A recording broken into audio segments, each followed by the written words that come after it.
Udah bersahabat Pak Ganjar juga. Selama ini kalau depan? Jadi kita kemarin kami sampaikan selamat ulang tahun, lagi ulang tahun dan juga selamat ulang tahun. Tapi yang penting begini, bagi saya PDIP adalah salah satu partai yang konsisten dalam menjaga demokrasi. Dan Ibu Mega itu menjaga demokrasi yang konsisten, yang berani. Beliau tidak ingin ada pelanggaran-pelanggaran atas konstitusi, walaupun itu mungkin menguntungkan bagi partainya. Jadi ketika dulu ada gagasan periode, kan kalau 3 periode itu artinya PDIP bertambah. Tapi beliau mengatakan tidak, kita taat pada konstitusi. Karenanya ketika kemarin ulang tahun, saya sampaikan ucapan selamat dan teruslah menjadi penjaga tonggak demokrasi kita. Jadi saya sampaikan rasa hormat pada sikap konsisten untuk menjaga demokrasi berada dalam realnya yang benar, dan sikap Ibu Mega untuk konsisten menjaga 2 periode itu adalah satu sikap yang akan diingat dalam sejarah demokrasi Indonesia. Pak, saya mau nanya. Mas Nyarwi, kalau analisis dari Mas Nyarwi, tapi mungkin nggak sih 01 dan juga 03 ini bergabung? Apalagi tadi sempat ada omongan Anies, ya bergabung dengan PDIP, ada puji-pujian juga ditujukan untuk Ibu Mega, seperti apa? Ya, kalau dalam arti pergeseran opini elit ya, itu sudah terjadi, Cak. Ketika misalnya Capres 01 memuji statement Bu Mega, tadi kita dengarkan ya. Terus sebelumnya juga ada statement Pak Hasto katanya membuka komunikasi juga tim hukumnya ya, antara 01-03 gitu ya. Terus juga ketika Mas Ganjar mengetweet gitu ya, ditanggapi Caimin soal lovebird itu gitu. Tapi kan ini fenomena elit ya, artinya elit yang kemudian beropini ya, kira-kira ada kemungkinan nih ya untuk bisa kemudian sama-sama gitu ya bersaing kalau nanti di putaran 2 gitu, kira-kira gitu. Tetapi yang perlu kita ingat, namanya pemilu itu prosedural ya, yang kita hadapi tahap pertama ini kan jelas pemilu putaran pertama. Nah, apakah nanti satu putaran, kan Bu Mega juga ada kemungkinan satu putaran statementnya gitu ya, yang lain juga sudah mengatakan gerakan satu putaran gitu ya. Nah, juga saya kira peluang-peluang itu kalau dari lihat itu data survei yang perlu kita cek, kita percaya di data yang mana kan gitu. Ada yang mengatakan Pak Prabowo paling tinggi sampai 48 bahkan. Tapi tadi Gus Jazil mengatakan nggak sampai kok 50% lebih kan gitu. Jadi soal dinamika ini kan masih terbuka. Jadi kalau mengatakan kemungkinan satu putaran, mereka saya kira semua capres-cawapres ini untuk pasangan 1 sampai 3 hari-hari ini itu berharap bisa masuk di putaran kedua gitu loh. Kalau khusus untuk 02 Bung Habib, saya kira harapannya satu putaran karena angkanya dianggap sudah mendekati kira-kira gitu. Nah, ini saya kira ini kan fenomena yang terjadi pada level elit yang belum tentu, saya setuju dengan pendapat Bung Habib tadi juga ya, itu sejalan dengan apa yang terjadi di elit gitu, di masyarakat atau di pemilih. Itu mungkin saja, Cak, saya katakan, karena kondisi elektoral kan bergerak ya, itu mungkin saja terjadi kalau gitu ya, ini kan fenomena elit, itu nyambung dengan apa yang terjadi di pemilih, paling nggak di relawan. Nah, sampai hari ini gitu ya, saya itu belum pernah mendengar ada relawan misalnya Pilpres 2 putaran. Kalau 1 putaran kan sudah ada yang berteriak, yang 2 ini belum ada, kan gitu. Entah mau siapapun ya, itu belum ada, itu 1. Itu relawan 2 putaran. Baik. Terus yang kedua, belum ada relawan atau komunitas pemilih yang kemudian menggerakkan basis dukungan 2 capres 1 sama 3 ini. Misalnya entah relawan Gama Imin gitu, Ganjar Mahfud Cak Imin gitu, atau sebaliknya Imin Gama misalnya. Kalau dianggap mau face to face dengan 02 kan gitu. Tapi overall ya Cak ya, kenapa ini muncul? Saya kira kalau kita lihat eskalasinya itu ada ya. Jadi ketika debat yang ketiga itu kan kelihatan sekali gitu loh. Dikeroyok maksudnya. Nah, kira-kira gitu. Pak Prabowo di tengah ini yang kanan kiri kok tiktokannya kira-kira kok mepetnya ke Pak Prabowo, mengkritiknya ke Pak Prabowo arahnya. Nah, ini kan kemudian orang berpikir loh, ini jangan-jangan makin dekat ini 1 sama 3 untuk kira-kira kemudian sama-sama kira-kira nanti berkompetisi secara sengit dengan Pak Prabowo. Tapi ini kan fenomena elit ya. Nanti kita lihat dinamikanya di pemilih lagi, Cak. Ya, Bang Emrus begitu. Apa kamu pakai format atau juga strategi ngeroyok Pak Prabowo ini makanya 01 dan 3 mau bergabung begitu? Nah, saya pikir tidak kita mengeroyok gitu ya. Karena dalam perdebatan itu sebenarnya hal yang biasa. Artinya memberikan argumentasi dan fakta. Sepanjang fakta dan data yang disampaikan itu bukan mengeroyok. Itu adalah adu argumentasi dan debat.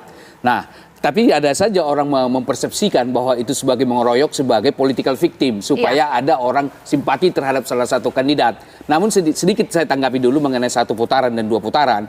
Nah, memang secara statistik kita lihat angka sebagaimana saya jelaskan di awal, lebih cenderung kepada 2 putaran. Tidak satu pun yang memastikan. Oleh karena itu 3 kandidat ini bisa saja kalah salah satu di putaran pertama. Namun dari pendekatan yang kami lakukan pengkajian secara mendalam, fokus group discussion, pendekatan kualitatif, dan kemudian kami mencoba mendalami orang yang mempunyai hak suara, termasuk yang swing voter maupun undecided voters, bahkan ada kelompok masyarakat dia sudah punya keputusan, tapi bukan swing voter, bukan undecided voters, sudah punya keputusan, cuma dikatakan begini, kami nggak enak memberitahu bahwa kami memilih calon ini. Artinya apa? Dari pendekatan kualitatif, pendalaman yang kami lakukan, dan merangkul masyarakat turun ke bawah, kami juga punya peluang untuk menang 1 putaran tersebut berbasis kepada pendekatan kualitatif. Demikian. Oke, kalau misalnya memang pede nih 03 menang 1 putaran, ngapain ngajak 01 untuk berkoalisi? Baik, saya kira bukan berkoalisi di situ. Dia dalam membuka ruang untuk berkomunikasi. Karena apa? Kalau bicara soal koalisi, itu sudah terjadi apa yang disebut dengan pertukaran kepentingan. Tetapi merupakan suatu awal komunikasi yang baru dibuka. Ya, Mas Habib. Tadi kita sudah mendengar Pak Anies sudah mulai puji-puji nih ya, Bu Mega itu ya. Kalau misalnya seperti itu formatnya, ibaratnya format debat dilakukan di format Pilpres 2024, 01, 03 bergabung kayak ngeroyok nih, supaya yang penting jangan 02 menang gitu, gimana Bang? Ya, pertama gini, kita soal objektivitas 1 putaran atau 2 putaran kita baca dengan kacamata objektif. Di pasal 6A konstitusi kita, pemilu dilaksanakan ya, dan pemenang paslon yang mendapatkan 50% lebih maka dinyatakan pemenang. Jika tidak terjadi baru ada berikutnya, ya kan? Artinya apa? Saya kasih analogi sepak bola nih Mbak Caca. 1 putaran itu normal time 90 menit. Kalau 2 putaran itu ada extra time tambahan 2 kali 15 menit. Kan? Artinya tidak ada nilai negatif dalam konteks 1 putaran tadi. Itu memang klausul pencadangan yang diatur dalam konstitusi kita, diturunkan dalam undang-undang pemilu.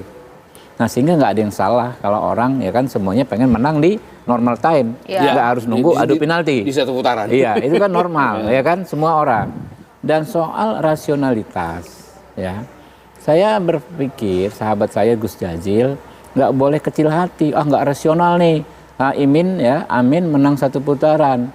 Kita punya waktu masih panjang, silakan kita masing-masing bekerja. Makanya kita nggak ganggu sekarang ini, karena semua itu pasti punya pride. Ya, Pak Emrus dan timnya punya pride. Ya, Pak Gus Jazil ya dan timnya punya pride.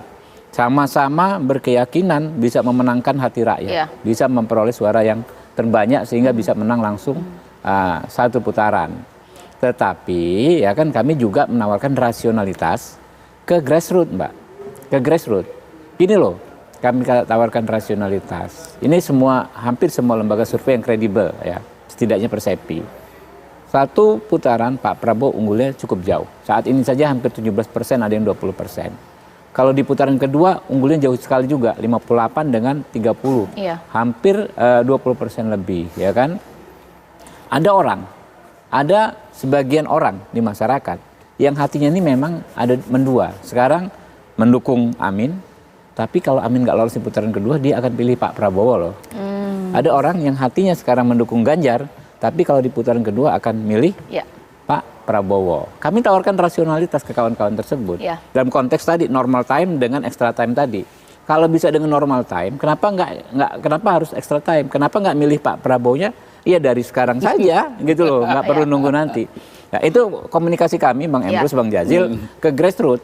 Tapi kami menghormati dengan segala hormat tim SES, ya kan. Ayo kita bertarung yang kenceng semua supaya sama-sama bisa ya kan melakukan yang terbaik mencapai target. Sesaat lagi saya akan tanya kepada semua narasumber kita di sini, pemirsa kami di sini, bahwa kita tidak tahu skenario apa yang akan terjadi di Pilpres 2024, apakah memang normal time atau juga extra time.